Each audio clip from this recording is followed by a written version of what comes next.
같이 기도하겠습니다.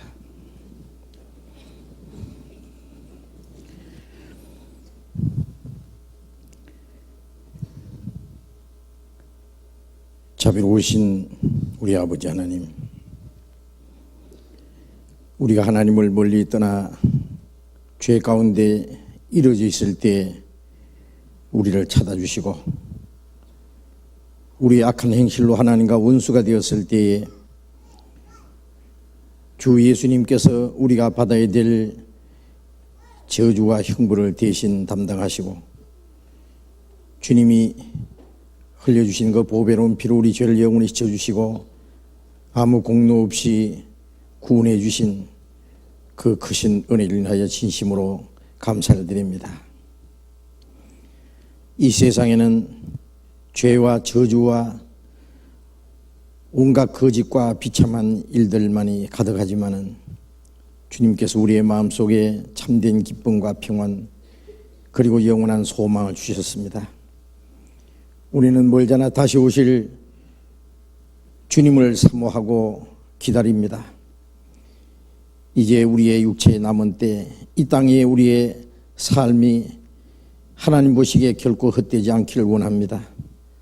다시는 우리의 육신의 소욕을 따라 행하지 아니하고 이 세상 헛된 것을 위해서 살지 않고 오직 하나님의 거룩하신 뜻을 따라서 하나님의 영광을 위해서만 살 수 있기를 원합니다. 주님의 피로 구속함을 받은 저희들 한 사람 한 사람 모두 주님 말씀으로 더욱 붙들어 주시고 하나님의 자녀로 부끄러움이 없이 살아갈 수 있도록, 그리고 우리가 마땅히 어떻게 행해야 할 일들을 더욱 가르쳐 주옵소서. 이 시간 우리가 함께 모여서 말씀을 배울 수 있도록 인도해 주신 주님 감사합니다.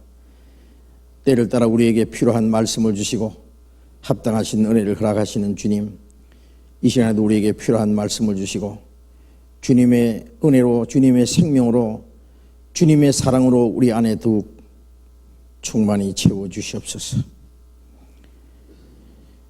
이 시간 함께 참여하지 못한 형제 자매들도 어느 곳에 있든지 주님이 더욱 지켜주시고 어느 곳에 무엇을 하든지 주님을 더 가까이 하며 주님께만 영광을 돌리는 생활을 할 수 있도록 인도해 주시옵소서.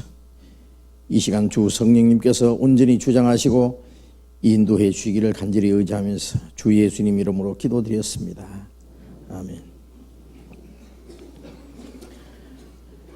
먼저 질문 해 주신 거 받겠습니다.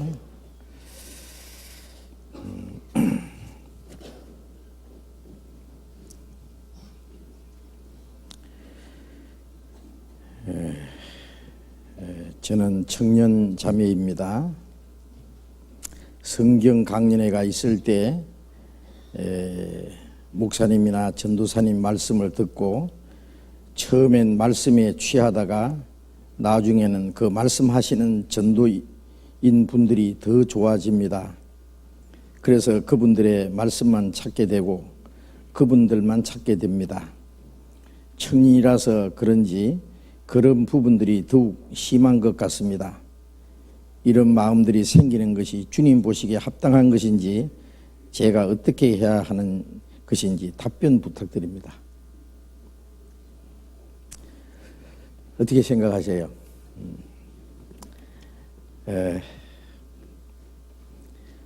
성경 강연회나 이제 말씀을 들으실 때 이제 처음에는 말씀을 좋아하다가 이제 나중에는 그 말씀 전하는 분들이 좋아진답니다. 좋은 현상일까요? 잘못된 현상일까요? 예? 예? 좋은 현상이에요?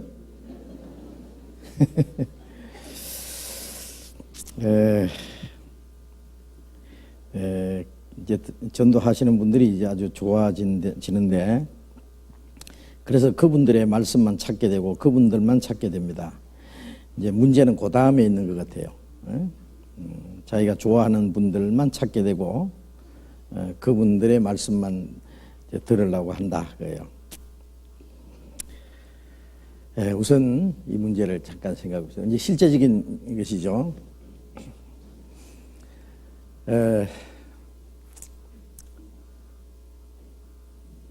우리가 구원을 받고 같은 믿음과 소망을 가진 형제 자매들을 만나고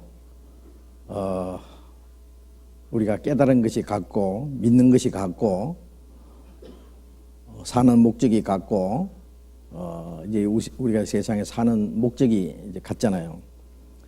그러면 서로 좋아집니까? 안 좋아집니까?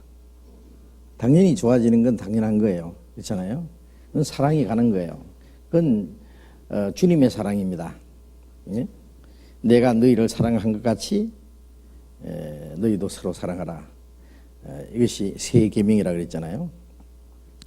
주님의 사랑을 받은 사람은 주님을 사랑하는 마음이 있는 동시에 형제를 사랑하는 마음이 있어요.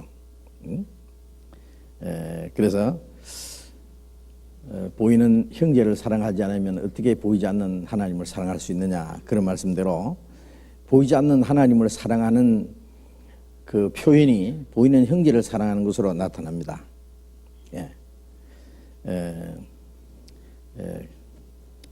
그건 너무나 당연한 거예요. 그거는 생명의 법칙입니다. 예? 그 베드로전서 1장 22절에 너희가 진리를 순종함으로 너희 영혼이 깨끗게 하여 거짓이 없이 형제를 사랑하기 이르렀으니 마음으로 피차 뜨겁게 서로 사랑하라. 진리를 순종함으로 이제 그 복음을 깨달을 때입니다. 영혼이 깨끗하게 되었어요.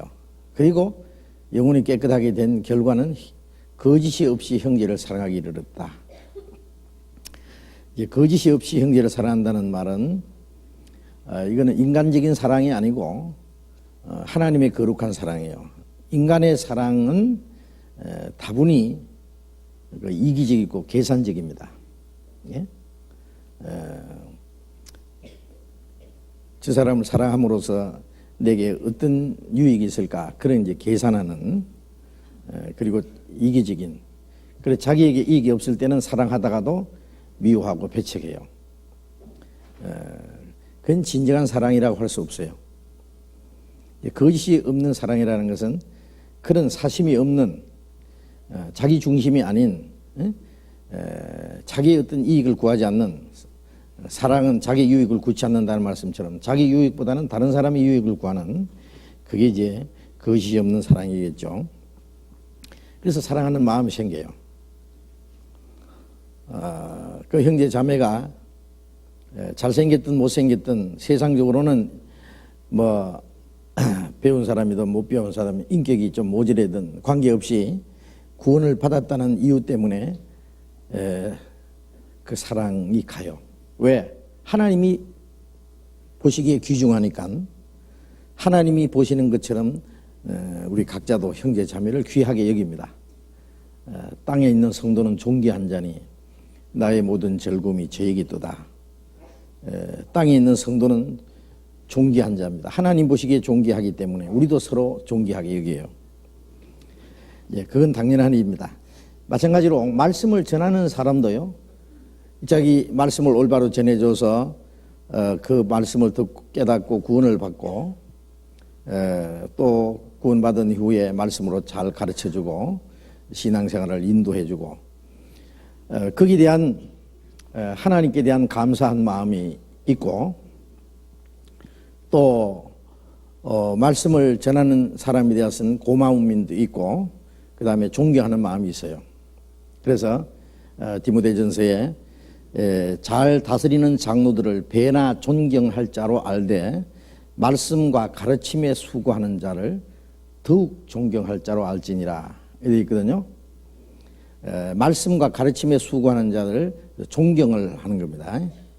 귀하게 여기고 그리고 이제 히브리서 13장 17절에 보면은 너희를 인도하는 자에게 순종하고 복종하라. 이 존경한다는 말은 순종하고 복종하는 겁니다.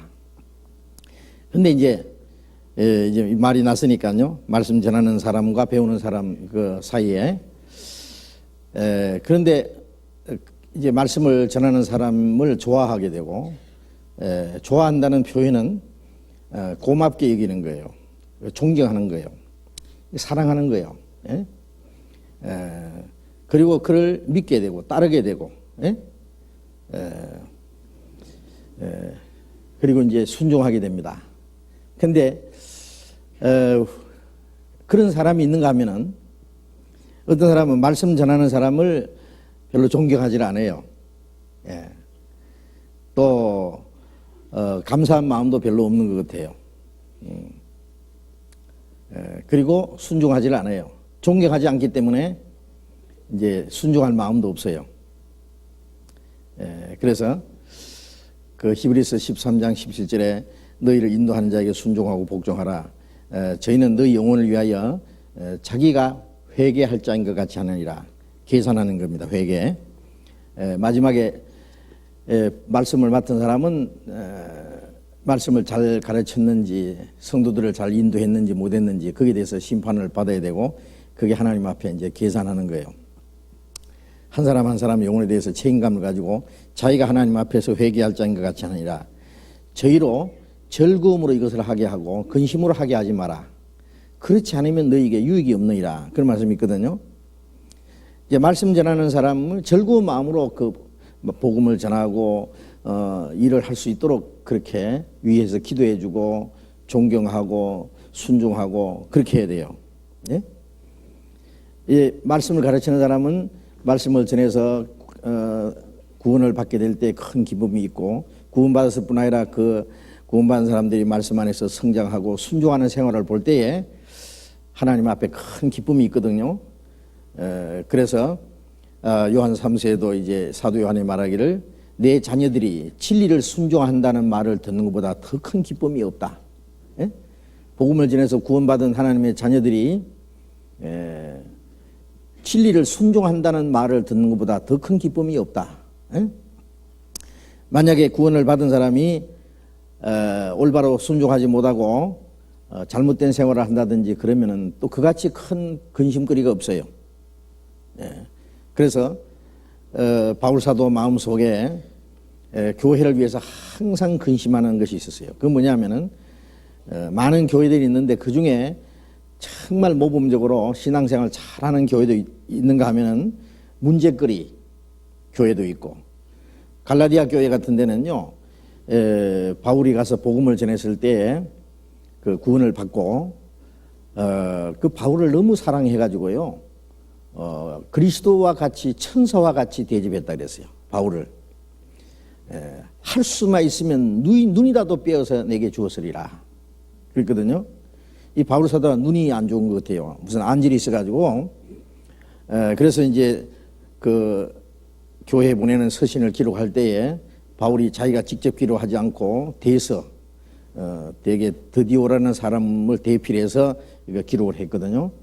그리고 이제 고린도 전서 16장에도 보면은 이제 마지막에 자기가 직접 쓸 때는 내가 이 큰 글자로 문안하노라 친필로 할 때 큰 글자 자기 이제 눈이 어두우니까요 옛날에 그 가죽 두루마리에 쓰면은요 조그마한 글자로 이 가죽 두루마리에 많이 써야 될 텐데 큰 글자로 쓰면 몇 자 못 쓰잖아요. 그러니까 이제 다른 사람이 쓰고 자기가 마지막에 이제 사인하는 식으로 친필로 문화할 때 큰 글자로 이제 문화한다 그런 말씀이 있거든요. 여기 보면은요 눈이 어두운가 안 좋았던 게 사실인 것 같아요. 요즘 같으면은 안구 이식이라도 했을 거다 그런 얘기예요. 할 수만 있으면 눈이라도 내게 주었을 거다. 예, 그만큼 바울을 사랑하고 존경하고 아주 그 예수님과 같이 천사처럼 이렇게 대우를 했다 그랬어요. 그런데 율법주의자들이 와서 바울과 이간을 시켰어요. 바울이 전하는 것은 틀렸다. 하나님의 은혜로만 구원받는 것이 아니라 율법도 지켜야 구원받는다. 가지고 사람들의 믿음을 흔들어 놨어요. 그래서 갈라디아 1장에 보면 그걸 다른 복음이라 그랬어요. 다른 복음. 예? 그래서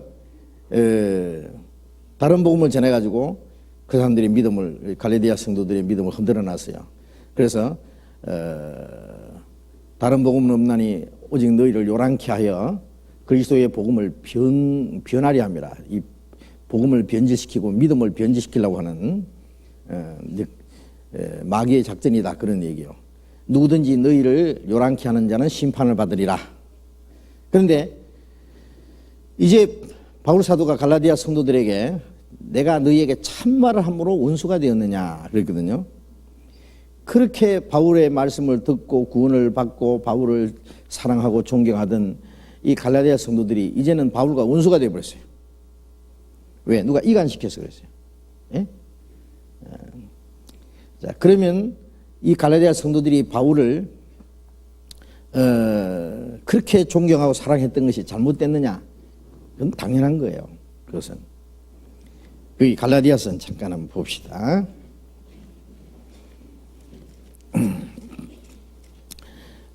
갈라디아 4장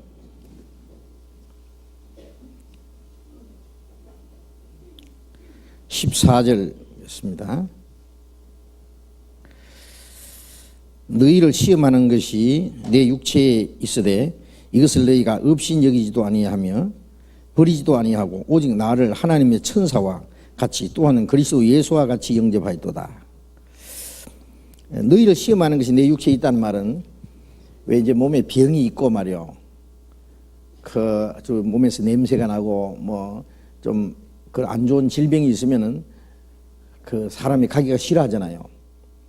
네? 아무리 형제고 자매지만은요, 아주 좋지 않은 병이 있으면요, 그 사랑해야 되는데 사랑을 못하는 이제 끌림을 받는 것이 있거든. 그래서 바울에게 아주 그런 질병이 있었기 때문에 너희를 시험하는 것이 내 육체에 있다 그랬어요. 그런데도 이것을 너희가 없인 여기지도 아니하고 버리지도 아니하고 오직 나를 하나님의 천사와 같이 또한 그리스도 예수와 같이 영접했다. 자, 바울 사도를 예수님처럼 천사처럼 이렇게 영접을 하고 대접을 해줬다는 얘기요. 15절 너희의 복이 지금 어디 있느냐? 내가 너희에게 증거하노니 너희가 할 수만 있었다면 너희 눈이라도 빼어 내게 주었으리라. 그런즉 내가 너희에게 참된 말을 함으로 원수가 되었느냐? 그런데 이제는 그렇게 바울을 사랑하고 존경하고 좋아하던 이 갈라디아 성도들이 이제 바울과 원수가 됐어요. 그래서 여기서 너희의 복이 지금 어디 있느냐?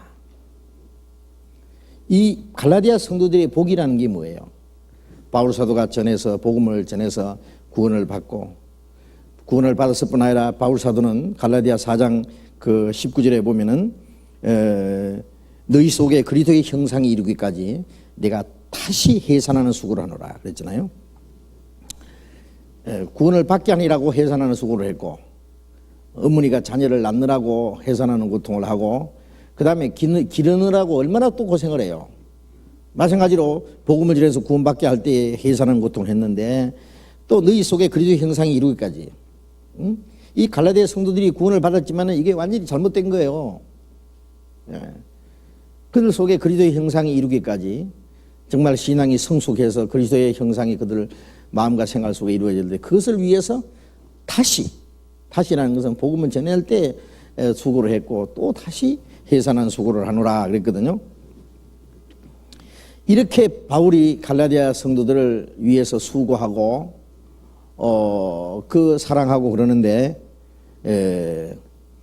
이 갈라디아 성도들은 어머니가 자녀를 사랑하면 자녀는 어머니를 사랑하는 것이 당연해요. 그렇잖아요. 어머니는 낳아주고 길러주고 하는데 애는 이거 실컷 길러놨더니 엄마 말도 듣지 않고 속썩이고 엄마 미워 그러고 도망가고 이러면 그 마음이 어떻겠어요? 예? 너희의 복이 지금 어디 있느냐? 이 갈라디아 성도들에게 복이라고 하는 것은 복음을 전해준 바울을 존경하고 그를 사랑하고 정말 할 수만 있으면 눈이라도 빼어서 바울을 줄 수 있는. 왜 그러냐면은 그게 당연하죠. 바울은 눈이 밝았으면 얼마나 좋을 뻔했어요. 그래 나는 이 눈 가지고 별로 할 일이 없지만은 바울 사도가 내가 있는 눈을 바울이 가지고 있으면 얼마나 좋겠냐. 복음 전하는데 어떤 사람은 정말 전도하는 사람을 위해서 자기 생명하고 바꿀 수만 있다면은 바꾸고자 하는 사람도 있어요. 자기가 정말 자기의 건강을 전도인과 바꿀 수 있는, 전도인이 좀 더 건강하고 좀 더 복음을 전하기 위해서 차라리 전도인이 무슨 병이 있으면 그 병을 내가 가지고 바꿀 수만 있다면은 그렇게도 할 사람이 있을 거예요. 그만큼 존경하는 사람이.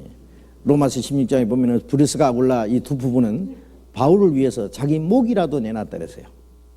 네? 목을 내놓는데 뭘 못 놓겠어요? 그러면 인간 바울을 위해서 목을 내놨겠습니까? 바울이 복음을 전하기 때문에 그 복음 전하는 일을 위해서 자기 목이라도 내놨다. 저는 이 성경을 쭉 이렇게 배우면서요, 바울 사도처럼 참 고생한 사람이 없어요.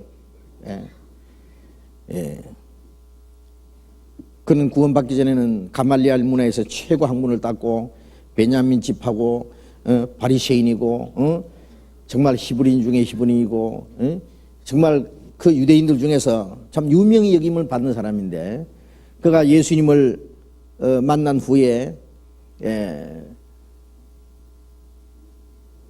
주변에 있는 유대인들이 바울을 죽이려고, 다메섹에 들어갔을 때부터 시작해서 골목골목을 지키면서 바울을 죽이려고 평생 바울을 죽일 사람이 바울의 생명을 노리고 따라다녔어요. 네? 얼마나 그 생명 위협을 받았겠어요. 그로 인해서 감옥에 수없이 갇히고 매를 수없이 맞고 돌에 맞아 죽었다 살아나기도 하고 헐벗고 굶주리고 자지 못하고 먹지 못하고 춥고 떨고 마지막 목 잘려 죽었어요. 그런데 또 한편에 보면은 바울은 참 행복한 사람이다 그런 생각도 들어요. 왜 그러냐면은 바울을 사랑하는 사람들이 많았어요. 예? 이 브리스과 아굴라 같은 사람은 정말 바울을 위해서 목이라도 내놨죠. 또 빌립보 성도들은 바울을 위해서 평생 바울의 전도하는 일을 위해서 계속 돕고 로마에 갇혀 있을 때까지 계속 성도들이 왕래하면서 바울을 돕고 했습니다. 또 갱그리아 교회 그 베베라는 자매는요, 그는 나의 보호자가 됐다. 정말 어머니가 자녀를 돌보듯이 이 병이 있고 정말 약한 이 바울을 항상 염려하면서 도와준 자매, 그런 자매도 있었고, 복음에 나와 함께 힘쓰던 저 부녀들, 예수님이 전도하러 다니실 때에 자매들이 따라다니면서 예수님과 12 제자를 보살펴 준 것처럼 바울과 동역자들을 돌봐준 자매들도 있었고, 또 복음을 위해서 같이 정말 그 아들이 아비에게 하듯 열심히 충성했던 디모데와 디도 같은 그 믿음의 아들이라고 했는데 그만큼 충실한 그 일꾼들도 있었고, 바울을 사랑한 사람들 많이 있었어요. 그런 사람들이 있었기 때문에 이 바울이 복음 전하는 데 큰 힘이 됐습니다. 이 갈라디아 교인들도 바울을 천사와 같이 그리스도 예수와 같이 영접한 것은 바울이 이뻐서가 아니라 바울이 전하는 복음 때문에 그를 존경하고 사랑했던 거예요. 바울을 존경하고 사랑할 때 그들에게 진짜 복이 있었어요. 그게 하나님의 축복이었어요. 그런데 그들이 신앙이 잘못되자마자 바울과 원수가 됐어요.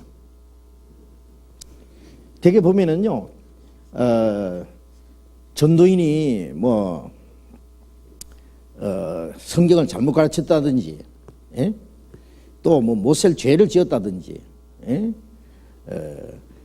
아주 그리스도인으로서 하지 못할 그런 일을 했다면은 지탄을 받고 미움을 받고 그 배척을 당해야만 마땅하지만은 그런 일이 없는데, 성경을 잘못 가르친 일도 없고 특별히 사람인지라 전도인도 좀 실수할 수는 있겠지만은 특별히 아주 못쓸 죄를 짓고 나쁜 일을 하지도 않았는데 자기하고 좀 안 맞는다고 해가지고 전도인을 미워하고 자꾸 비방하고 배척하고 한다면은 그 사람의 신앙이 잘못된 겁니다. 그건. 예. 틀림없이 그 사람에게 복이 없어요. 예. 갈라디아 성도들이 바울을 그렇게 사랑할 때 그들에게 정말 그 하나님의 축복이 있었어요. 예. 그게 하나님을 사랑한다는 증거예요. 예. 왜? 예수님 말씀하시기를 나를 영접하는 자는 나를 보내신 아버지를 영접하는 것이고 내가 보낸 자를 영접하는 것은 나를 영접하는 것이라고 그랬거든요. 예. 의인의 이름으로 의인을 영접하는 자는 의인의 상을 받고 선지자의 이름으로 선지자를 영접하는 자는 선지자의 상을 받느니라. 주님이 보낸 사람을 영접해 주는 것은 주님을 영접하는 거라고 했어요. 자기가 선지자 노릇을 하지 않지만은 선지자를 대접하는 자는 선지자가 받는 상을 같이 받게 된다. 왜? 선지자가 하는 일에 참여했기 때문에. 그렇잖아요? 선지자가 혼자서 일합니까? 도와주는 사람이 있어야 하잖아요. 그러면 선지자도 상 받지만은 선지자를 도와주는 사람도 선지자가 받는 상을 같이 받게 되는 거예요. 의인을 영접하는 자는 의인의 상을 받는다는 말은 의인은 하나님의 뜻을 행하는 사람이 의인이에요. 그러면 하나님의 뜻을 행하는 사람을 도와주고 하나님을 섬기도록 도와준다면 그 사람도 그 의에 참여하는 거예요. 그러니까 같은 상을 받는 거예요. 그런데 반대로 선지자를 미워하고 배척하고 대적하고 하면은 주님을 대적하는 거 한 가지예요. 그렇지 않겠습니까? 특별한 이유도 없이. 저는 그런 일이 있는 것을 가끔 봅니다. 교회 안에서도. 많지는 않지만은 혹이 있어요. 그런 사람들이. 참 마음 아픈 일이라고 생각합니다. 이것은 전도인이 존경받기 위해서 그런 건 결코 아니에요. 이 고린도 교인들은요, 바울이 고린도에 가서 전도해서 고린도에 구원받는 사람들이 생기고 고린도 교회가 세워졌어요. 그런데 이상하게 이 고린도 교인들은 바울을 존경하지 않았어요. 네. 고린도 교회에 파가 갈라져가지고 베드로파도 생기고 아볼로파도 생기고 또 바울파도 생기고 그리스도파도 생기고 네 파가 생겼어요. 예. 그러면 그 중에 바울파가 최고냐? 아니다 그 말이야. 바울이 말하기를 바울이 너희를 위해서 죽었느냐? 베드로가 너희를 위해 십자가 못 박혔느냐? 예? 그들은 서로 시기하고 다투었어요. 그 중에 이 바울 사도를 판단을 했다 그랬어요. 그래서 고린도전서 4장에 보면은 다른 사람에게나 너에게나 내가 판단을 받고 있는데 판단받는 것이 내게 아주 작은 일이다. 나도 나를 판단하지 않는다. 아니 육신에 빠져 있는 이 고린도 성도들이 고린도전서 3장에 보면은 너희가 아직 육신에 속한 자, 그리스도 안에서 어린 아이라고 했는데 신앙적으로 보면 이 갓난 아이 같은 이 육신에 속한 이 고린도 신자들이 이 위대한 바울 사도를 판단하고 있으니 이게 뭔가 잘못된 거잖아요. 그런데 나도 나를 판단하지 않는다. 나를 판단하실 이는 오직 주시니라. 그러므로 주께서 오실 때까지 아무도 판단하지 마라. 그가 감추인 것을 드러내며 각 사람에게 행한 대로 칭찬이 있으리라고. 주님이 오실 때 모든 것이 드러나고 각 사람에게 칭찬이 있을 테니까 그 주님 오실 때까지 아무도 판단하지 마라 그랬거든요. 그러면서 이제 고린도 교인들의 잘못된 걸 쭉 지적하면서 뭐라 했냐면은 그러나 내가 이렇게 말하는 것은 나를 대접해 달라고 하는 게 아니다. 내가 차라리 죽을지언정 너에게 내가 그걸 대접받기를 원하지 않는다. 자녀가 부모를 위해서 재산을 저축하지 않고 부모가 자식을 위해서 재산을 저축하는 것처럼 내가 너에게 뭘 요구하는 게 아니다. 내가 복음으로만 아니라 모든 것을 너희에게 주기를 원하는 것은 너희가 나의 사랑하는 자됨이라.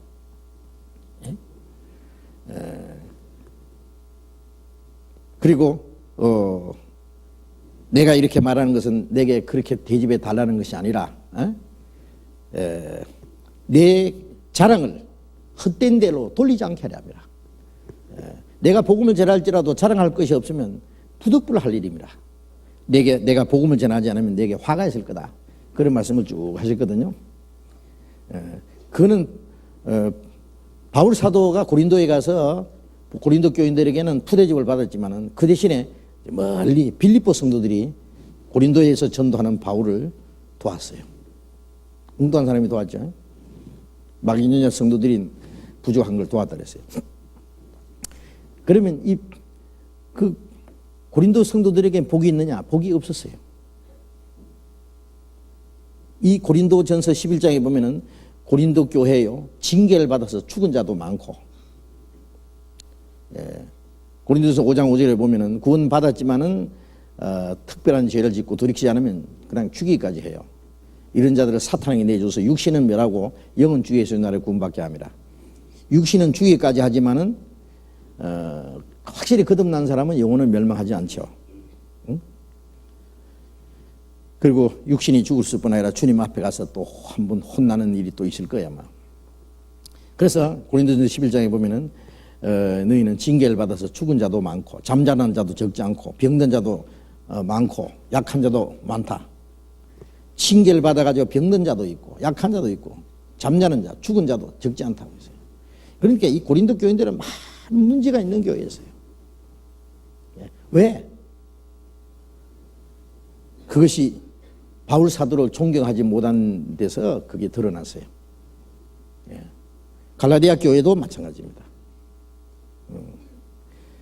그래서 이 전도하는 사람, 말씀을 전해주는 사람을 존경하고 사랑한다고 하는 것은요, 그건 당연한 일이에요.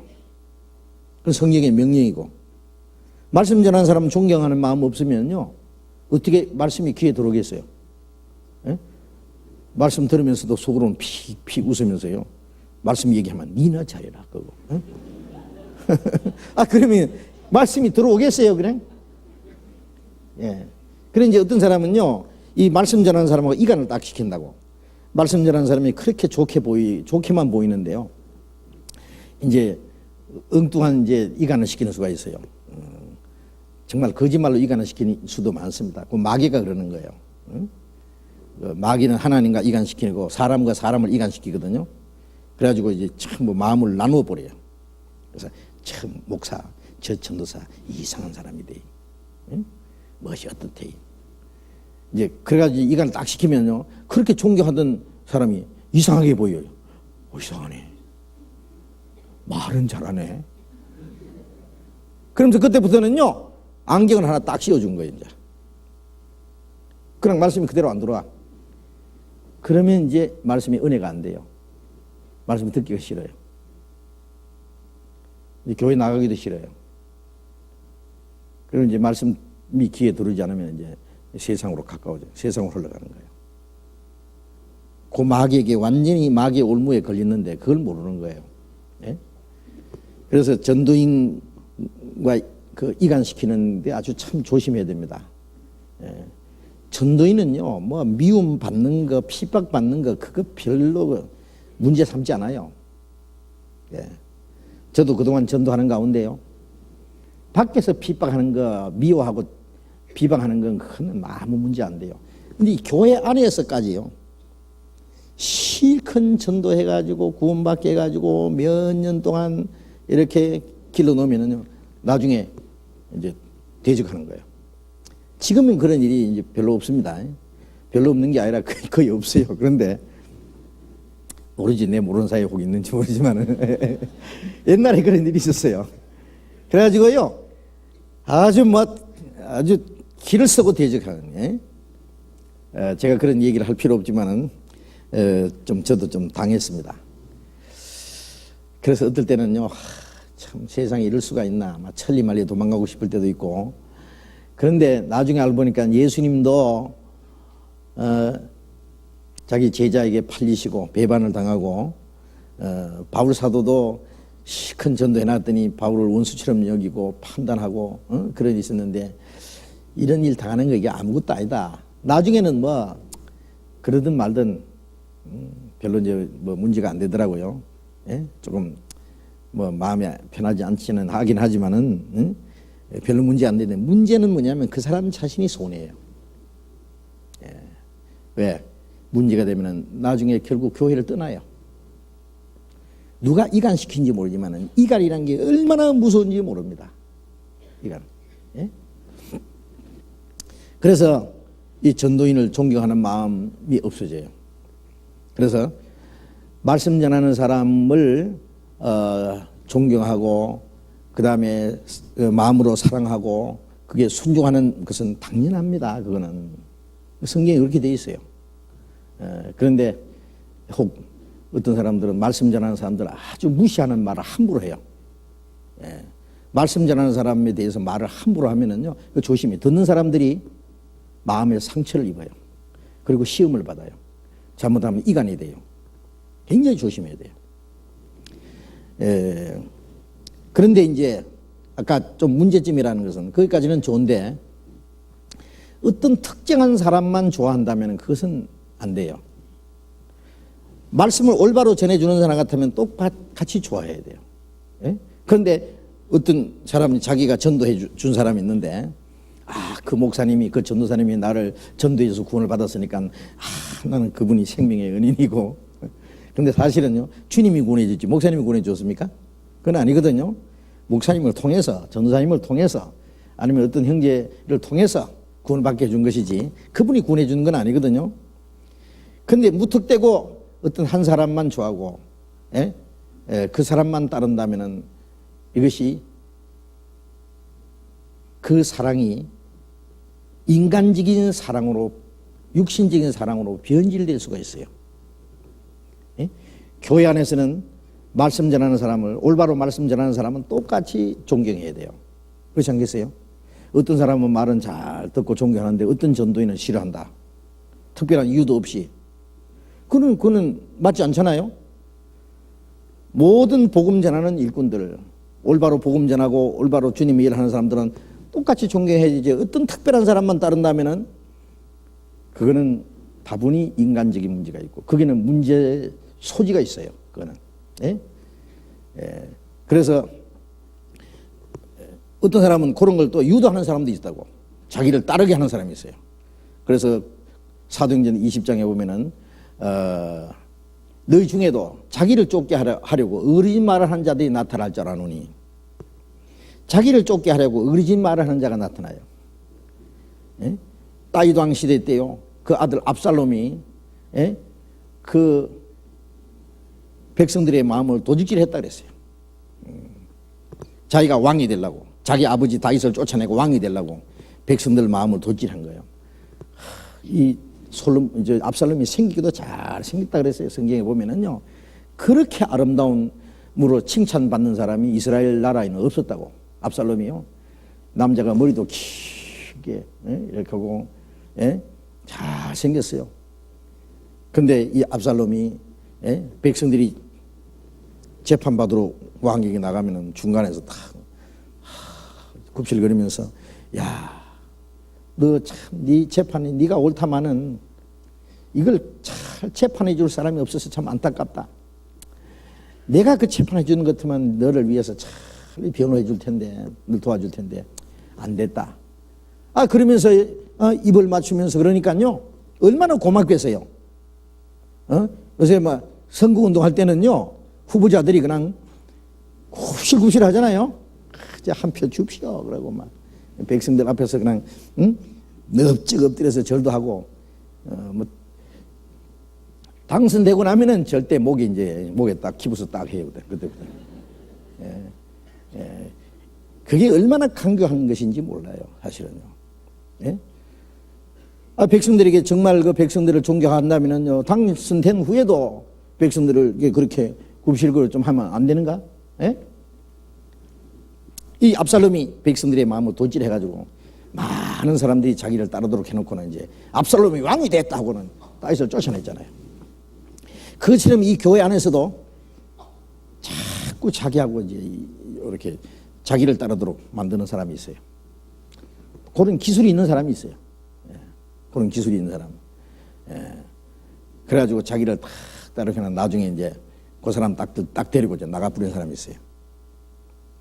우리 교회에서도 몇 번 있었어요. 그런 사람들이. 예? 자기를 쫓게 하려고 우리 집 말 하는 자가 나타나. 그러니까 인정적으로 가까워지면 안 됩니다. 예? 우리 형제 자매들은 구원받은 사람은 똑같이 사랑해야 되잖아요. 예? 자기 고향 사람끼리 좋아하고, 경상도 사람은 경상도 사람끼리, 전라도 사람은 전라도 사람끼리, 충청도 사람들은 충청도 사람끼리, 이 서울 사람들은 서울 사람끼리 이래가지고 고향 사람끼리, 부자는 부자끼리, 가난 사람은 가난 사람끼리 끼리끼리 좋아하고, 그 다음에 다른 사람들은 별로 교제도 안 되고. 그게 무슨 교제입니까? 그게 일하기 위해서는 형제는 형제끼리, 자매는 자매끼리, 이모는 이모끼리 일하기 위해서 의논하는 거는 어쩔 수 없이 하는 거예요. 일하기 위해서. 그러나 우리 마음의 교제는 가난한 사람이나 부한 사람이나 모든 육신적인 조건과 그 신분의 고하를 막론하고 그걸 초월해서 우리는 다 그리스도 안에서 한 몸이라고 하는, 똑같이 사랑해야 됩니다. 어떤 사람끼리 똘똘 뭉쳐지면 그것도 잘못된 거예요. 그렇지 않겠어요? 그게 인간적인 사랑이 돼요. 또 어떤 사람은 자기가 전도한 사람은 자기가 탁 불러 모아요. 예. 그래서 자기 전도한 사람은 자기가 다른 사람하고 연결도 안 시켜. 자기가 딱 붙들고 있어. 어쩌려고 하는지 몰라. 붙들어가지고 뭐 쌀만 먹으려고 하는지. 예? 그러면 안 돼요. 그러면. 그런데 붙잡히는 사람도 문제예요. 전도해주는 고맙지만 나는 전체 다 형제자매고 전체 좋아한다. 전도인도, 우리 교회 전도인은 다 좋다. 다 존경하고, 특별히 잘못된 것이 없는 한 똑같이 존경해야 되지. 왜 특별한 사람만 따라? 그 사람 말만 들어. 그러면 거기는 잘못된 것이 섞여 있는 거예요, 이제. 소재물에다가 그 누룩과 꿀을 섞지 말아요. 누룩이라는 건 죄를 말하고 꿀이라는 건 인정을 말하는 거예요. 신앙생활에 인정은 들어가면 안 돼요. 인정은 사람의 눈을 멀게 합니다. 인정은 판단력을 흐리게 합니다. 예를 들면은 이쪽 박씨네 집안의 애하고 김씨네 집안 애하고 둘이서 싸웠어요. 막 얻어 터져서 코피가 나고 그랬어요. 그러면 박씨네 애는 집안 식구들은 누구 편이 돼요? 자기의 편이 된다고. 김씨 집안에는요, 누가 잘했는가 못했는가 표준이 없어요. 무조건 자기의 편이에요. 이게 뭐냐면은요, 손은 안으로 굽는다, 피는 물보다 진하다. 이것은 자기 중심으로서 판단의 표준이 자기 중심이에요. 이기적이에요. 그러니까 딱 따져가지고 자기 아들이지만은 잘못했으면은 자기 아들을 꾸짖고 해야 될 텐데 누가 잘잘못을 가려가지고 무턱대고 자기 애 편이에요. 가지고 애 싸움이 어른 싸움 되고 막 이래 되는 거예요. 집안 싸움이 되고. 이제 정치하는 사람들 보면은요, 냉정하게 따져서 누가 과연 이 나라를 위해서, 민족을 위해서, 이 나라의 번영을 위해서 일할 사람인가, 그걸 보고 해야 되는데, 당락이라는 게 있잖아요. 무조건 자기 당이면은 막 무조건 지지하고, 상대편은 이건 죽일 놈으로 몰아내고. 이거는요, 표준이 잘못된 거예요, 표준이. 그러니까 이 인정이라고 하는 거예요. 이 패거리 심정은 표준이 없어요, 표준이. 흐리져요. 그것처럼 우리는 이 모든 인정을 초월해야만 하나님의 뜻을 올바로 분별을 할 수가 있게 될 겁니다. 그렇기 때문에 어떤 특정한 사람들끼리 똘똘 뭉치고 어떤 특정한 사람만 좋아하고 따르는 것은, 그것은 옳지가 않습니다. 그 사람 말만 듣고 다른 사람은 무조건 싫어하고 그러면 안 돼요. 전도인 이 얘기 나왔지만은 어떤 전도인은 가면 좋아하고 어떤 전도인은 가면 별로 안 좋아하고, 어떤 전도인은 가면 벌써 연락이 딱 돼가지고 말이요, 와 모이들고 그런 사람이 있으면요, 가만 안 놔둘 거예요, 그냥. 그래서 그렇게 하면 안 돼요. 모든 사람을 똑같이 골고루 이렇게 교제를 할 수 있도록 그렇게 해야 되지, 특별히 자기하고 인정적으로 가까웠으면 안 됩니다. 이거는. 자, 그래서 그런 거는 주의해야 됩니다. 전도인을 당연히 존경하고 사랑하고 순종하고 해야 되지만은 어떤 특정한 사람들만 좋아하고 다른 사람은 좋아하지 않고 그 사람 말만 듣고 한다는 것은 그것은 순수하지 못한 것이다 그 말입니다. 그래서 여기 청년이라서 그런지 그런 부분들이 너무 심한 것 같습니다. 이 청년들은 좀 그런 감수성이 빨라요. 청년들. 그래서 제가 요즘에 이 정치하는 사람들도 좀 걱정이 돼요. 사실은 이 정치라고 하는 거는요, 정말 정치를 해가지고 이것도 해보고 저것도 해보고 실패도 해보고 성공도 해보고 만고풍상을 다 겪고 그래서 정치에서 뼈가 굵어진 사람 그래가지고 정말 정치를 할 수가 있을 텐데요. 그냥 쉽게 말하면 풋내기 그냥 말만 잘한다고 해가지고 감정적으로 사람을 앞세워가지고 영웅 만드는데 그런데 이 감수성이 빠른 사람들이 청년들입니다. 청년들.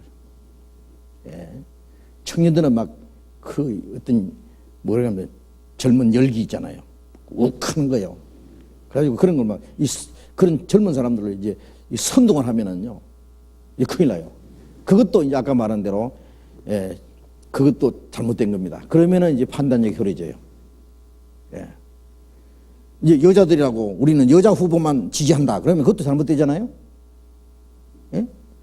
이제 그런 식으로 이 청년들은 사실은 아직 그 인생의 경험이 아주 적잖아요. 그런데 이제 박력은 있거든요. 감수성이 빠르고 그런데 아직 판단력은 부족합니다. 그걸 인정해야 됩니다. 그래서 어떤 중요한 일을 결정할 때는 그래도 인생을 많이 산 어른들에게 가서 자문을 받고 지혜를 얻는 것이 당연할 거예요.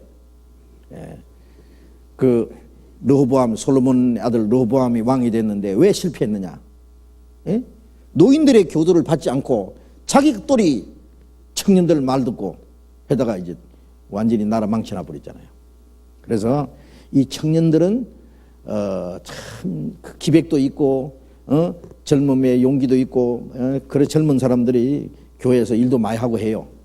그러나 한 가지 주의해야 될 것은 아직은 미숙하다는 거 여러 가지로 지혜도 부족하고 인생의 경험도 부족하고 아직도 배워는 입장에 있다는 걸 알고 노인들을 존경하는 마음 그리고 그게 순종하는 그런 마음을 가져야지 청년들이 그 어떤 감정을 가지고 그냥 해서는 좀 실수할 수도 있다 그렇게 생각하거든요. 그래서 여기에 질문한 분이 청년이라서 그런지 그런 부분들이 너무 심한 것 같습니다. 청년들은 일방적으로 어떤 자기들과 구미에 맞는 어떤 사람을 지지할 수 있어요. 전도인도. 물론 청년들이 좋아하는 전도인이 따로 있습니까? 아직 그런 말은 못 들었는데 청년들이 좋아하는 있을 수도 있겠죠. 청년들에게 잘 가르치는 전도인 그거는 특별한 게 아닙니다. 그것은 또 이제 어떤 사람도 노인에게 잘 전도하는 사람이 있고 어떤 사람은 또 청년들을 잘 또 리드해 주는 사람이 있고 그런 거는 청년들이 말씀을 잘 전하니까 청년들이 따르는 것은 당연하지만은 내가 얘기하는 것은 그런 뜻이 아니고 일방적으로 그냥 청년들에게 좋게 해주고 청년들이 그걸 또 따르고 그런다면은 그게 이제 문제가 생길 소지가 있다 그런 얘기입니다. 이런 마음들이 생기는 것이 주님 보시기에 합당한 것인지 제가 어떻게 해야 하는 것인지 답변 부탁드립니다. 답변 드렸어요. 그러니까요, 그걸 정말 신앙 양심에서 형제를 사랑하는 것이나 전도인을 존경하는 것이나 교회 어른들을 존경하고 따르는 것이나 이것이 정말 신앙심에서 나와야지 하나의 자기 개인적인 인정에서 나오는지 이 어떤 편당적인 편백된 마음을 가지고 해서는 그거는 좋지 않다 그 뜻입니다. 설명이 길어졌네요 하다 보니까. 그 다음에 또 다른 질문 있습니다. 한 가지 질문을 하려고 합니다. 저는 아직 총각입니다만 오늘 어느 드라마를 보고 내가 드라마의 주인공의 입장이라면 어떻게 해야 할까 하는 생각이 들어 문득 문의를 해봅니다. 드라마의 내용은 한 부부가 행복한 결혼 생활을 하던 중에 밤에 괴한의 침입으로 아내는 강간을 당하게 됩니다. 남편은 나름대로 극복을 하려고 노력합니다만 속에 내재되어 있는 생각 때문에 때로는 자기 아내 앞에서 더러운 몸 등등의 상대방의 인격이라고 할 수 있는 그것도 순결을 잃은 아내에 대한 모독적인 말 때문에 그 사람의 아내는 이혼을 결심하게 됩니다. 정말로 여자의 순결을 중요한 건가요? 내가 이 입장이라면 어떻게 해야 하나요? 우리나라의 여성에 대한 순결 이대 오르기로 인해 많은 여성들이 강간으로 인하여 가정 파탄이 일어나고 있습니다. 목사님, 우리 교인은 이러한 환경에 처해진다면 어떻게 대처해야 하나요? 드라마뿐 아니라 실제 있는 일이니까. 자, 어떻게 생각하세요? 청문회를 한번 했으면 좋겠네. 참 행복한 부부 생활을 하다가 참 불행한 일을 당했다. 괴한의 침입으로 아내가 강간을 당했다. 그래서 남편이 그 아내에 대해서 자기 아내를 더럽힘 그래가지고 자기 아내의 인격을 모독하는 말을 하게 되고, 그 때문에 아내는 무시를 당하고 이제 이혼을 결심하게 되고 가정이 파탄하게 되는 일이 있다. 그리스도인은 이런 일을 당하게 될 때에 하나님 당하지 않게 지켜주시겠지만은 만일의 경우를 이런 일이 있을 때 어떻게 해야 되나 하는 얘기입니다. 우선 성경에 한번 봅시다. 신명기 22장을 봅시다.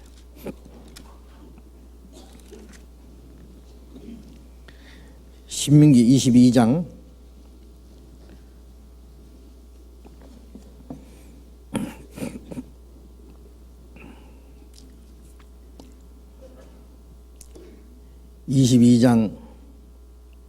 22절 봅니다. 남자가 유부녀와 통간함을 보거든 그 통간한 남자와 그 여자를 둘 다 죽여 이스라엘 중에 악을 제할지니라.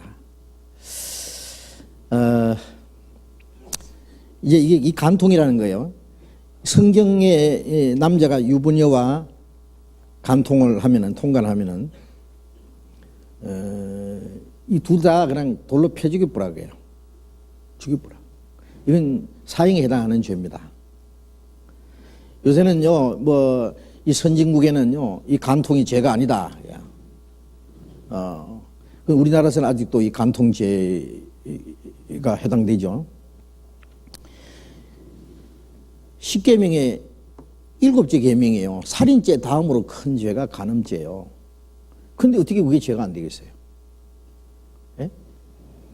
자, 그러나 이제 그거는 우리가 이제 아주 남편이 자기 아내 외에 다른 여자와 통간한다든지 여자가 자기 남편 외에 다른 남자와 통간한다든지 그거는 이제 사형에 해당하는 죄입니다. 예? 그러니까 아주 경계해야 돼요, 그거는. 그리고 또 예수님 말씀에 이혼의 사유가 돼요. 음행한 연고 외에는 이혼을 하지 마라. 그렇게 되어 있어요. 그러니까 음행한 것은 이혼의 조건이 돼요. 그렇다고 해서 꼭 이혼하라는 건 아니다 그래요. 예? 그래도 참 일시적으로 실수를 했더라도 정말 철저히 잘못을 뉘우치고 돌이킨다면 용서를 해줘야 되겠죠. 예. 하나님께서 우리에게 얼마나 큰 죄를 용서하셨잖아요. 예. 그래서 호세아서에 보면은 남편을 버리고 이 음녀가 된 그 여자를 데려다가 다시 아내를 삼아라 그랬어요. 예? 선지자에게 말하기를 그것은 하나님을 떠나서 우상을 숭배하고 하나님을 배반한 이스라엘 민족을 하나님이 다시 받아서 그들을 용서하시고 그들을 아내처럼 하나님이 남편이시고 아내처럼 내가 너희에게 공의로 불쌍히 여김으로 장가든다 그랬잖아요. 그래서 하나님이 사람을 용서하시는 것을 이 남편을 버리고 그 음녀가 된 여인을 다시 용서해주고 받아들이라고 이렇게 이제 표현으로 되어 있습니다. 그래서 혹시 그런 죽을 죄를 지었더라도 철저히 뉘우치고 돌이키면은 용서해 줘야 될 겁니다. 그리스도인은. 문제는 돌이키지 않고 그걸 상습적으로 하면은 그건 안 되죠. 근데 이제 25절에 봅니다. 만일 남자가 어떤 약혼한 처녀를 들에서 만나서 강간하였거든 그 강간한 남자만 죽일 것이요 처녀에게는 아무것도 행치 말 것은 처녀에게는 죽일 죄가 없습니다. 이 일은 사람이 일어나 그 이웃을 쳐 죽인 것과 일반이라. 남자가 처녀를 들에서 만난 까닭에 그 약혼한 처녀가 소리를 질러도 구원할 자가 없었습니다. 예, 이제 불가항력으로 당했다고요. 이게 이제 이 강간을 당했다는 얘기입니다. 예, 이거 뭐 소리를 질러도 소용도 없고, 이제 생명의 위협을 당해서 어쩔 수 없이 이 강간을 당했다. 이거는요, 여기 성경에 있는 대로 그 처녀에게는 아무런 일도 하지 말아요. 벌을 준다든지 죽이든지 하지만 죽일 죄가 없다. 그건 다른 사람이 자기를 때려 죽인 것과 같다고요. 이건 피해자다고요. 피해자. 이 양심적으로 죄가 없어요. 만일 그리스도인이 이런 일을 당할 때는요, 그대로 용서해 줘야 돼요. 예. 그 뭐 문제는 양심이 문제입니다. 사람 마음이 더러워지는 게 문제지요. 예. 물론 그 상처는 얼마가 남아 있겠지만은요, 용서를 해줘야 돼요. 용서를 깨끗이 모욕하고, 예? 그리고 예, 다시 용서해 줘야 될 거예요. 예수님의 피로 깨끗하게, 예? 주님은 다시 용서해 주는데 그렇잖아요. 그런 것 때문에 가정이 파탄되면 되겠어요? 예? 그건 잘못이 하나도 없잖아요. 만일 그걸 보호해 주지 못한 남편에게도 책임이 있죠. 그럼 목숨 걸고 싸워서 물리쳐 주든지. 예? 그거는 양심적으로는 도무지 죄가 없는 겁니다. 예. 하나님이 용서하시는데 사람이 용서 못하면 안 되죠. 그런 것 때문에 아내를 인격을 모독하는 말, 더럽힌 여자라 그러면서 아주 모독적인 은사를 사용한다든지 그래서 하나님 앞에 큰 죄가 돼요. 그거는. 예. 하나님이 용서하셨는데 그 용서 못 하겠어요? 그건 안 돼요. 그래서 사도행전 10장에 하나님이 베드로에게 말씀하신 대로 하나님이 깨끗게 하신 것을 네가 속되다 마라. 하나님이 깨끗게 하셨어요. 예, 그런 상처를 다시 아물 수 있도록, 예? 다시 더욱 사랑하고 불쌍해주고 위로해주고 괜찮다고, 당신 아무 일 없다고 그러면서 위로해주고 그 상처를 싸매줘야 되지. 거기다가 상처받은 사람에다가 그냥 계속, 예? 돌팔매질 하는 식으로 하면은요, 어떻게 죽으란 말이에요? 그러면 자기는 죄가 없는데 그러면 안 되죠. 그거는 그리고 누구든지 그리스도 안에 있으면 새로운 피조물이라. 이전 것은 지나갔으니 보라 새 것이 되었도다. 이전 것은 지나갔으니 보라 새 것이 되었도다. 그것은 구원받은 이후에 우리 생활 속에도 날마다 이제는 새 것이다. 주님 우리를 날마다 새 것으로 만들어 주셔요. 저는 우리 죄를 자백하면 저는 미쁘시고 의로우사 우리 죄를 사하시면 모든 불의 수를 깨끗게 하실 것이요. 우리가 잘못했을지라도 자백하고 돌이키면은 우리 죄를 사하시고 모든 불의 수를 깨끗게 한다는 말씀은 그 죄의 상처까지 아물게 해주셔요. 예, 그래서 거기서 좌절하고 자포자기하고 그러면 그거는 마귀에게 지는 거예요. 예, 그래서 슬픔을 딛고 일어나서 용기를 얻어가지고 그보다도 더 열심히 주를 위해서 살아야 됩니다. 그게 하나님의 은혜입니다. 그렇게 하고 그 다음에 또 다른 질문입니다. 새 하늘과 새 땅은 천년왕국 전에 가는 곳인지 천년왕국 후에 가는 것인지 구원 얻은 거듭난 성도가 가는 곳에 대하여 알고 싶어요. 글쎄 이 글자를 보니까 좀 연세 많으신 글자 같기도 하고 그런데 우선 성경을 잘 모르시는 분 같은데, 우리 전도 집회 할 때에 쭉 이제 넷째 날인가 설명하잖아요. 아담 때부터 시작해서 세상 끝날 때까지 그 시대적인 구분을 하는데, 아담 때부터 아브라함을 선택하실 때까지 양심 시대, 아브라함 때부터 예수님 시대까지가 율법 시대, 예수님이 오셔서 십자가 죽으시고 부활하시고 복음이 온 세계에 전파되는 기간이 은혜 시대. 은혜 시대가 끝나고 나면 예수님이 공중에 재림하시고, 그리고 구원받은 성도들을 다 휴거되고, 과거에 구원받고 죽은 성도들을 부활하고, 공중의 주님을 만나고, 그리고 이 땅에서는 7년 환란이 시작되고, 7년이 지나면은 예수님이 다시 지상 재림하세요. 그리고 이 세상을 재창조를 하세요. 에덴 동산처럼. 그리고 이제 요한계시록 20장에 1000년 동안 그리스도로 더불어 왕노를 한다고 하는, 그때 그리스도인들은 스가랴 14장 4절에 그의 발이 예루살렘 앞 동편 감람산에 서일 것이요, 예수님이 성취하신 곳이 감람산인데 가신 그대로 오신다는 것은 지성재림입니다. 감람산에 오시고 거룩한 자가 주와 함께 하리라. 휴거되었던 성도들이 주님과 함께 내려와서 그 천년왕국에 들어가요. 그래서 요한계시록 20장에 1000년 동안 그리스도로 더불어 왕노하리로다. 왜 천년왕국이 있느냐 하면은 우리를 천국으로 데려가시면 됐지, 뭐 천년왕국은 왜 있느냐, 그런 생각도 우리가 할 수 있는데, 아마 하나님은 천년왕국을 분명히 두셨어요. 그것은 하나님이 이 지구를 창조하고 사람을 주셨는데, 에덴 동산에서 처음부터 아담은 인류를 대표해서 불순종하고 이 땅이 저주를 받고 마귀가 다스리는 세상이 됐거든요.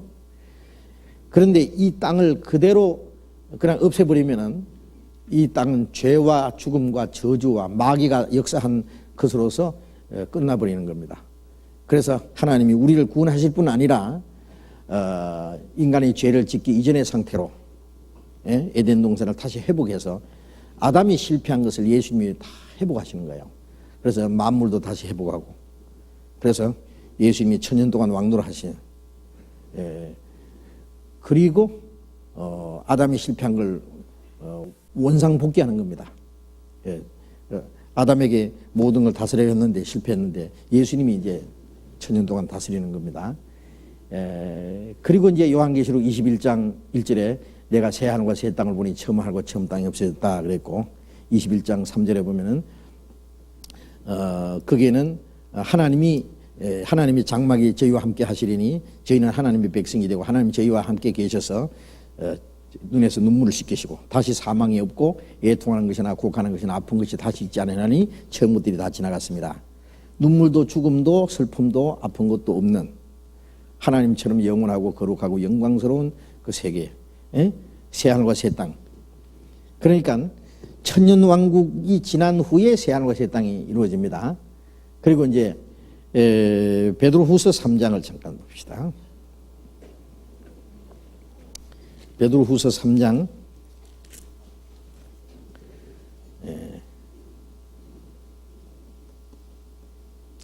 3장 12절 13절, 베드로후서 3장 12절 13절 같이 읽어봅시다. 하나님의 날이 임하기를 바라보고 간절히 사모하라. 그날에는 하늘이 불에 타서 풀어지고 치질이 뜨거운 불에 녹아지려니와 우리는 그의 약속대로 의에 거하는 바 새하늘과 새 땅을 바라본다. 이 우리가 살고 있는 땅이 결국은 없어져 버려요. 하늘이 큰 소리로 떠나가고 체질이 뜨거운 불에 풀어지고 녹아지려니와 우리는 그의 약속대로 의에 거하는 새하늘과 새 땅을 바라본다. 천년왕국은 지상에서 이루어지는 거예요. 여기는 천년왕국에 대한 얘기가 빠졌어요. 마지막 이 지구가 없어지는 것만 얘기한 거예요. 그래서 천년왕국은 지구상에서 이루어져요. 새하늘과 새 땅은 영원한 천국이에요. 지구상에 이루어지는 게 아니고, 여호와 증인들은 이 지구상에서 영원한 천국이 이루어진다 하는데 그건 잘못된 거예요. 그래서 천년왕국에도 들어가고 그리스도인들은 통과해서 영원한 천국에도 들어가게 될 겁니다.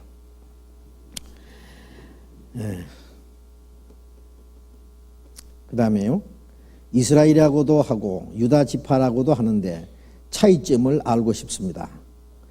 그리고 12지파와 두 지파가 나누어지는데 유다 지파와 베냐민 지파가 르호보암 왕에게 주신 지파인지요. 이스라엘이라고도 하고 유다 지파라고도 하는데 차이점이 뭐냐 그랬는데요. 아시죠? 야곱의 이름을 하나님이 이스라엘이라고 고치셨죠. 이스라엘이라는 이름은 하나님의 축복받은 자다, 하나님의 축복을 뺏은 자다, 그런 뜻인데요. 하나님과 겨루 이겼다는 말은 하나님의 축복을 받은 자다, 그런 뜻이에요. 그래서 야곱의 이름을 하나님 이스라엘이라고 주셨고, 이스라엘 12아들 중에 넷째 아들이 유다라고 하는 아들이 있었어요. 유다.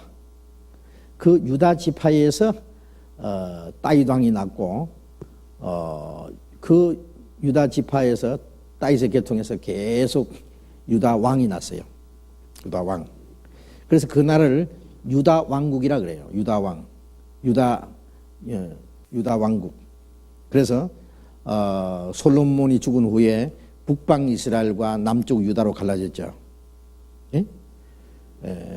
그런데 그래서 이 유다 왕국을 유대 국가라, 그 유다라 그러고 하고 우리는 유대라고 하는 같은 말입니다. 그래 유태인이라는 말이 거기서 나온 거예요. 한국 사람을 코리안이라고 하잖아요. 코리안. 고리여인이다 그 뜻이에요. 고리여인. 그죠? 제가 러시아에 가보니까 거기 사는 한국 사람을 전부 고리여인이라 그래요. 코리안. 고리여인이다 그 말이에요. 그러니까 그런 식으로 이 유다에서 유태인이라는 말이 나온 겁니다. 그리고 이제 12지파 중에서 그 솔로몬의 아들 르호보암에게 한 지파 주고, 그 다음에 그 솔로몬의 신하 여로보암이 반역해가지고 10지파, 왜냐하면 솔로몬이 죽기 전에 정신이 왔다리 갔다리 할 때에 많은 이방 여자를 데려왔어요. 그 후궁들을 삼았어요. 그래가지고 이 솔로몬이 좀 치매 증상이 있었는지 이제 자꾸 그 이방 여인들이 가져온 신에다가 절을 하고 하나님이 책망해도 돌이키지 않고, 그래서 솔로몬이 죽은 후에요, 하나님이 그 나라를 뺏어가지고 여로보암에게 주버렸어요. 10지파를. 그런데 유다 지파 10지파와 2지파가 나누어졌는데 10지파는 여로보암에게 신하에게 뺏어 줘버리고 반역한 거죠. 그런데 한 지파 유다 지파만 예루살렘을 중심해서 솔로몬의 아들 르호보암에게 줬는데, 그러면 한 지파는 뭐냐? 레위 지파는 별도로 계산해요. 그래서 레위 지파는 물론 이제 예루살렘을 떠나지 않으니까요, 성전을 맡아서 봉사하는 사람이니까. 그러니까 실제는 유다 지파하고 레위 지파. 근데 여기 이제 유다 지파와 베냐민 지파가 르호보암 왕에게 주신 지파인가요? 그랬는데 처음에는 유다 지파 하나만 줬어요. 레위 지파 외에 유다 지파. 근데 나중에 베냐민 지파가 나중에 다른 지파들이 자꾸 예루살렘에 하나님 앞에 제사 드리기 위해서 하나씩 돌아오는데 그 중에 베냐민 지파가 제일 먼저 돌아왔어요. 그걸 한번 봅시다. 열왕기상 11장.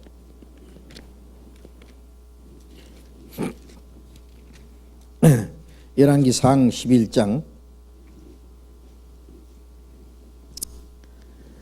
11장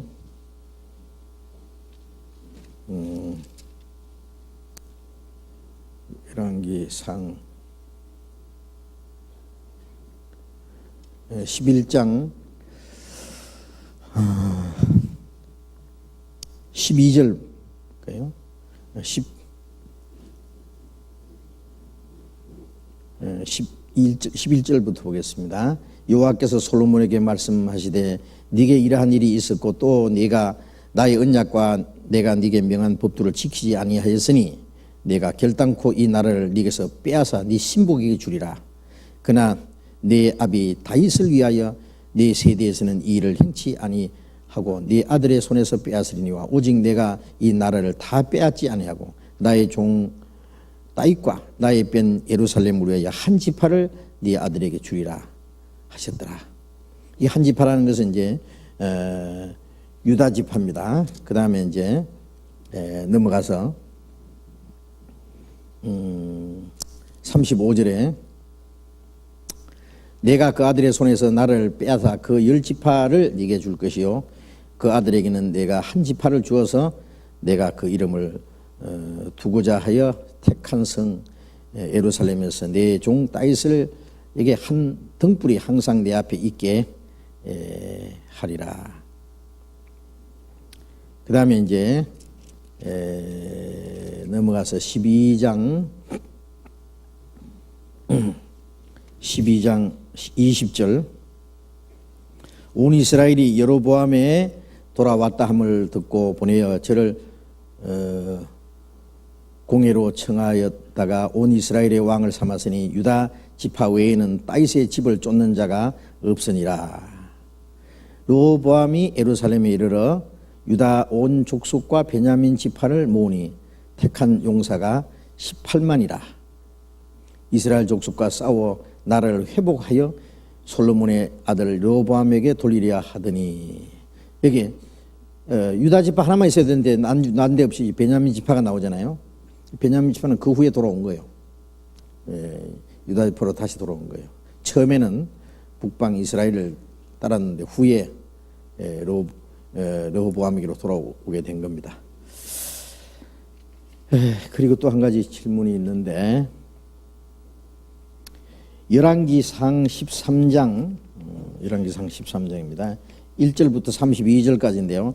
이걸 다 읽으려면 너무 기니까요. 여기서 늙은 선지자에 대하여 하나님의 사람을 왜 속였는지요. 그리고 하나님의 사람을 왜 죽이셨는지요. 알고 싶습니다. 13장 1절에 잠깐 봅시다. 때에 하나님의 사람이 여호와의 말씀으로 인하여 유다에서부터 베델에 이르니 마침 여로보암이 단 곁에 서서 분향하는지라. 하나님의 사람이 단을 향하여 여호와의 말씀으로 외쳐 가로되 다나 다나 여호와께서 말씀하시기를 다윗의 집에 요시아라 이름하는 아들을 낳으니 제가 네 위에 분향하는 산당 제장을 네 위에 제사할 것이요 또 사람의 뼈를 네 위에 살리라 하시니라 하고 그날에 제가 예조를 들어 가로되 이는 하나님의 말씀하신 예조라 단이 갈라지며 그 위에 있는 재가 쏟아지리라 하며 여로보암 왕이 하나님의 사람의 베들에 있는 단을 향하여 외쳐 말함을 듣고 들을 때에 단에서 손을 펴며 저를 잡으라 하더라. 저를 향하여 편 손이 말라 다시 거두지 못하며 하나님의 사람이 여호와의 말씀으로 보인 예조대로 단이 갈라지며 재가 단에서 쏟아진지라. 이 여로보암이요. 여로보암은 솔로몬의 그 신하로서 그 반역해가지고요 10지파를 떼가지고 나간 자입니다. 그런데 이 여로보암이 백성들의 마음이 예루살렘으로 자꾸 돌아가는 것을 알고는 베델과 단에다가 제단을 쌓고는 자 예루살렘에 올라갈 필요 없다. 이제 금송아지를 만들어 놓고 이제 그게 다 이제 제사를 하려고 하는 거예요. 그 분향을 하고 그래서 이제 하나님의 사람이 하나님의 말씀을 가지고 이제 그걸 책망하러 온 거예요. 그래서 이제 책망했습니다. 그러니까 여로보암이 저놈 잡아라. 그러니까 손이 탁 펴는 거 움직이질 않는 거예요. 거두질 않는 거예요. 날 위해서 기도해달라 그러니까 다시 이제 성하게 됐는데 그래서 이제 그 여로보암을 하나님이 책망하셨죠. 그런데 문제는 이 하나님이 보낸 이 하나님의 사람 그 여로보암을 책망하고 거기서 무엇을 대접하든지 물도 마시지 말고 아무것도 대접받지 말고 옳은 대로 돌아가지도 말고 다른 길로 가라고 이제 그렇게 하나님의 계시를 받고 왔는데 이제 일을 잘 끝내고 이제 돌아가는데 거기에 베델에 늙은 선지자가 하나 있었어요.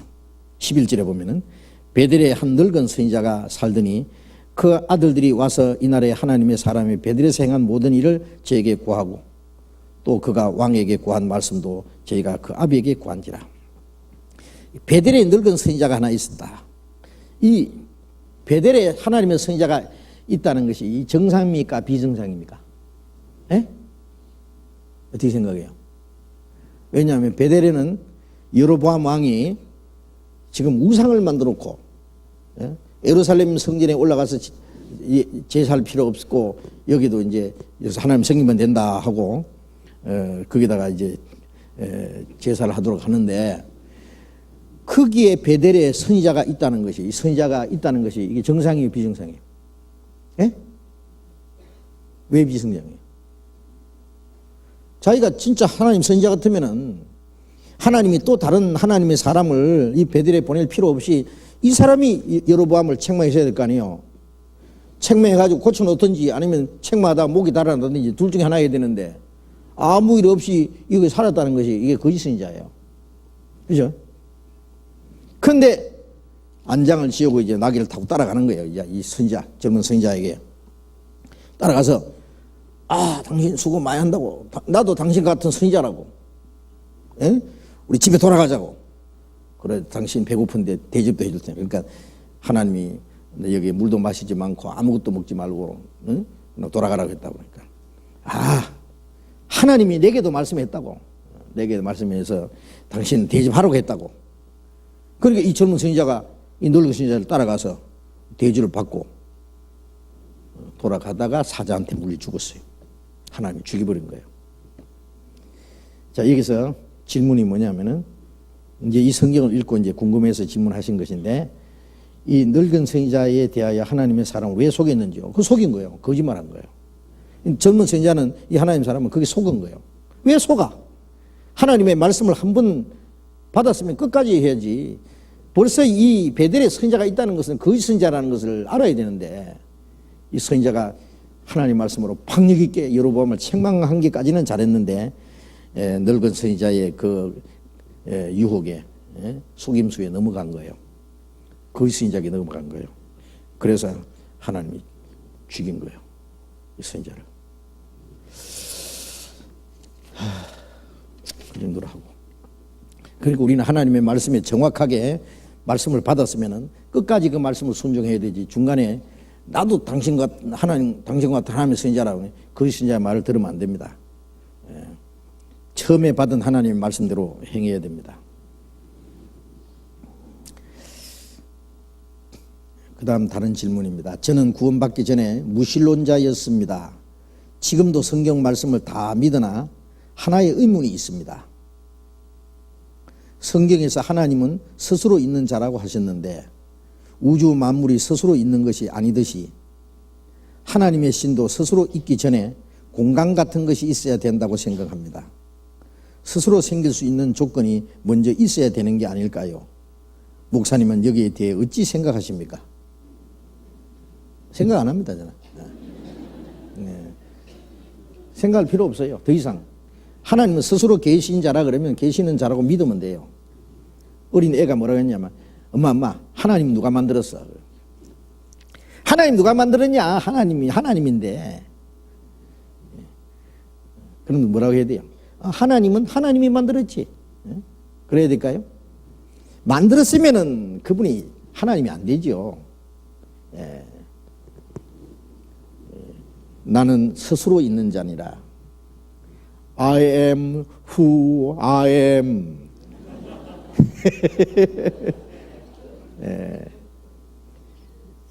하나님은 창조주십니다. 창조주. 그렇죠? 하나님은 창조주시기 때문에요. 우주와 그 가운데 만유를 지으신 신이라고 되어 있잖아요. 사도행전 17장에 우주와 그 만물을 창조하신 그 신, 천지의 주제 되신 하나님. 하나님이 이 우주 만물을 창조하시기 전에, 사실은 이걸 창조하시기 전에요, 먼저 창조된 그 존재가 또 천사도 있고요. 천사 세계도 있고요. 우리가 이 보이는 세계 말고 보이지 않는 신령한 세계가 또 있어요. 그런데 하나님은 성경에 있는 대로 스스로 계시는 분입니다. 우리가 더 이상을 생각할 필요가 없어요. 예? 우리가 사람이 알 수 있는 것은요, 하나님이 만드신 조그만 이 식물 하나도 어떻게 싹이 나고 자라는지 설명하라 그러면 설명이 되는 게 아니에요. 하나님이 만드셨다 그러면 만드신 줄 알아야 되지. 예? 이 어떻게 싹이 나고 꽃이 피고 열매가 맺히는지 그건 우리 이론으로 설명할 수 있는 게 아니에요. 이건 창조의 신비입니다. 예. 그런데 사람이 하나님이 만드신 이 피조물, 조그만 피조물도 하나 이해를 제대로 못하고 하나님이 만드신 우주 끝이 있는지 없는지도 모르는데, 예? 그 하나님에 대해서 우리가 어떻게 논해야 되겠어요? 예. 하나님은 창조주고 모든 걸 창조하신, 만드신 분이고 하나님은 스스로 계신 분이라는 거예요. 예. 그것만 알면 충분해요. 우리는 그 이상 더 하나님에 대해서 알 수도 없고 하나님이 그걸 허락하지 않습니다. 예. 하나님은 스스로 계시는 분입니다. 예. 의문이 안 풀어지면 천국 가서 물어보세요. 자, 이제 오늘 질문은 다 끝났는데 오늘 사도행전은 조금 공부하려고 했는데 시간이 많이 지났어요. 다음에 공부하도록 합시다. 기도하겠습니다. 자비로우신 우리 아버지 하나님, 하나님이 작정하신 역사의 마지막 시대를 사는 우리들, 이 복음이 온 세계에 전해지고 멀지 않아 은혜 시대가 끝나려고 하는 이 마지막 때에 우리가 하나님의 사랑을 깨닫고 구원을 받게 해주신 것을 감사드립니다. 우리의 마음과 우리의 생각, 우리의 모든 생활을 주님이 온전히 주장하시고 다스려 주시옵소서. 우리의 생명도 우리의 영혼도 우리의 나머지 생애도 오직 주님의 피로 사사오니 주의 것입니다. 오직 주님의 뜻과 영광을 위해서만 우리가 존재하는 줄로 믿습니다. 이 땅에 우리의 삶이 하나님의 자녀로 부끄러움이 없이 한 걸음 한 걸음 주님의 말씀을 따라서 하나님의 거룩하신 뜻을 쫓아서 살아갈 수 있게 해 주시옵소서.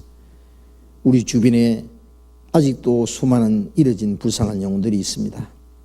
우리에게 주신 주님의 사랑과 생명, 영원한 소망, 우리 안에 주신 그 귀한 진리를 저들에게도 전해줄 수 있도록 우리에게 지혜와 용기와 능력을 더욱 힘입혀 주시옵소서. 우리가 아직 신령한 일에 대해서, 하나님에 대해서 알지 못하는 일들이 너무나 많습니다. 우리에게 주님의 말씀을 더욱 가르쳐 주시고 주님의 거룩하신 뜻을 분별할 수 있는 지혜를 더욱 허락해 주시옵소서. 우리의 남은 생에 주님의 교회와 복음을 위해서 하고자 계획하는 모든 일들 주님 뜻 가운데서 주님의 도우심 가운데서 이루어지도록 도와주시고 우리 모두를 주님의 몸된 교회 지체로서 귀하게 사용해 주시고 우리 중에 한 사람도 실족하는 사람이 없도록 더욱 붙들어 주옵소서. 모든 걸 주님이 거룩하신 자비로운 능력의 손에 부탁드립니다. 다음 주간부터 가질 이번 전도 집회에도 주님이 친히 역사하심으로 많은 영혼들이 구원받는 역사가 나타나게 하시고 이 일 위해서 우리 모두를 주님 뜻대로 귀하게 사용해 주시고 이런 영혼들을 주님 앞에 더욱 인도할 수 있게 해 주시옵소서. 주 예수님 이름으로 기도드렸습니다. 아멘. 예, 광고 말씀 바랍니다. 광고 말씀드리겠습니다. 목사님 기도하신 대로 내주 월요일부터 대전도 집회가 있습니다. 저녁 7시 30분으로 광고가 났는데요. 될 수 있는 대로 빨리 오셔서 식사도 하시고 교제도 하시고 전도 집회를 위해서 더욱더 기도해 주시기 바랍니다. 이번 주 토요일 오후 3시에 우리 같이 교제하다가 저쪽으로 나간 그 양평 교회 새로 집을 지었습니다. 그래서 아주 굉장히 열심히 해서 이 교회당을 지었는데요. 거기에 이제 입당식이 이번 주 토요일 오후 3시에 있습니다. 그래서 교회당에서 12시에 중형버스가 가고요. 각계 이제 출발을 해서 많은 분들이 가게 되겠는데요. 시간이 되는 대로 될 수 있는 대로 많이 좀 참석해 주셔 달라는 그런 그 부탁입니다. 시간 되는 대로 많이 참석해 주십시오. 광고 마치겠습니다. 제가 광고 잠깐 드릴게요. 다음 주간에 월요일부터 이제 우리 대집회 있습니다. 이 대집회는 1년에 3번밖에 없는 겁니다. 여기서 하는 집회는. 이번에도 전도하는 일에 총동원을 해 주셔야 되겠어요. 우리가 1년에 한두 사람을 전도할 수 있는 계획을 반드시 세워야 됩니다. 전도 집회가 3번이면 3사람은 전도할 계획을 세워야 될 거예요. 적어도. 그래서 위에서 기도하시고요. 준비하시고 이번에 좀 수고를 많이 하십시오. 전도하는 것이 쉽지 않은 거 다 아시죠? 간절히 먼저 기도하시고 이번에 시간을 아주 특별히 내세요. 아주 초비상에 그래야 됩니다. 이제 내가 안 해도 전도 되겠지 그런 아니라는 생각을 가지면 안 되겠어요. 내가 안 하면 누가 하랴 하는 그런 주인의식과 책임감을 가져야 되겠습니다. 그래서 이번에 전도하실 분들 미리 계획 세우시고요. 좀 수고를 해 주셔야 되겠어요. 시간과 물질과 수고 이런 모든 것을 좀 투자를 해 주셔야 되겠는데 나는 아무리 해도 전도할 사람이 없다 그러면 자기 혼자라도 나와야 돼요. 진짜요. 이번에는 다음 주간에는 다른 계획을 절대로 세우지 마세요. 저녁에 약속도 하지 말고요. 하나님 보실 때 합당치 않습니다. 제가 항상 말씀드리지만은 이 전도 집회 기간 때는 참 교회가 위에서 기도하고 우리의 시간과 모든 걸 총동원해서 하나님의 더 큰 역사가 나타나기를 우리가 간절히 원하고 마음을 같이 해야 됩니다. 어떤 사람은 열심히 전도하는데 어떤 사람은 뒷짐지고 있고 그 마음이 벌써 하나님 보시기에 합당치 않아요. 열심히 전도하고 여기서 수고하고 위에서 기도하고 있는데 어떤 사람은 집에 떡 누워서 그냥 텔레비전이나 보고요. 연속극이나 보고 웃고 있으면 하나님 보실 때요. 이놈 어찌해서 네가 여기 있느냐. 어찌해서 네가 어디 있느냐 여기 있느냐고 물으실 거예요. 절대 그러지 마세요. 절대 양심에 거리낌이 없도록 그렇게 합시다. 그래서 같이 와서 기도하고 전도하는 사람이나 같이 기도하는 사람이나 한 마음이 돼서 그렇게 또 말씀을 듣고 그런 가운데 하나님의 큰 역사가 이루어질 겁니다. 지난 1월에 우리가 집회할 때 여기 2층까지 꽉 찼었어요. 이번에도 아래 위층에 꽉 차서 집회할 수 있도록 한 사람도 빠져서는 안 됩니다. 그렇게 꼭 좀 협력해 주시기 부탁합니다. 마치겠습니다. 조심히 돌아가시기 바랍니다.